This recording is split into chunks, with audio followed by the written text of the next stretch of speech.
கொஞ்சம் இன்க்ரீஸ் ஆக வாய்ப்பு இருக்குது.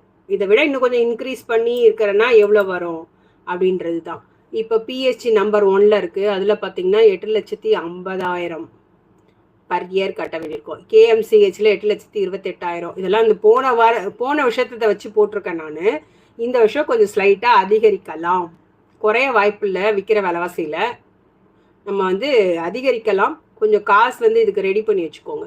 எஸ்ஆர்எம் வந்து 8,50,000. எஸ்ஆர்எம் வந்து டீம்டு யூனிவர்சிட்டி வரும். ஆனால் இதுக்குள்ளே இந்த கோட்டாக்குள்ளே 2 யூனிவர்சிட்டி மட்டும் அந்த மாதிரி வரும். தனலட்சுமி ஸ்ரீனிவாசன் அண்ட் இது வந்து யூனிவர்சிட்டிஸ், ப்ரைவேட் காலேஜ் இல்லை. ஸோ அவங்களுக்கு சில ரூல்ஸ் அண்ட் ரெகுலேஷன்ஸ் வச்சுருப்பாங்க. அதெல்லாம் கொஞ்சம் கவனமாக பார்த்துக்கோங்க. வேலம்மாள் 7,85,000. கற்பகம் 8 லட்சம். பனிமலர் 10,50,000. ஸோ இங்கே ஜாயின் பண்ணுறதுக்கு யோசிப்பாங்க. ஸோ நம்மளுக்கு கிடைச்சா நம்ம லக்கு தான் அங்கே போய் ஜாயின் பண்ணிக்கலாம். அருண்